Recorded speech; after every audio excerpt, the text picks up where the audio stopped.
Welcome to Chillin' 101. We hope this video helps. You start by signing into Microsoft to do with your work or school account. This ensures sharing features are available. Once done, open the specific list or create a focused list for the project so tasks stay organized. Make sure the person you want to assign is in your organization's directory or teams, otherwise you can't assign. Now locate the task you'll assign and click to view its details so you're ready to add assignment info.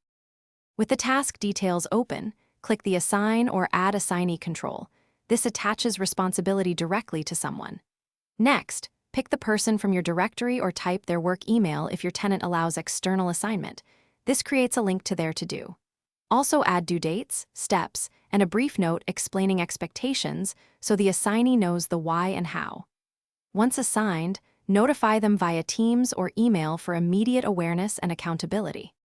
After assigning, confirm the task appears in the Assignees Assigned to Me or Shared list. This verifies sync and visibility. If they don't see it, ask them to refresh and check to-do sync with Microsoft 365, then use a comment or Teams message to resend context. If assignment still fails, make sure you both have proper permissions and are in the same tenant, and confirm the app is up to date. Finally, reassign or create a copied task if permission limits persist. Thanks for watching. Consider subscribing if we helped you.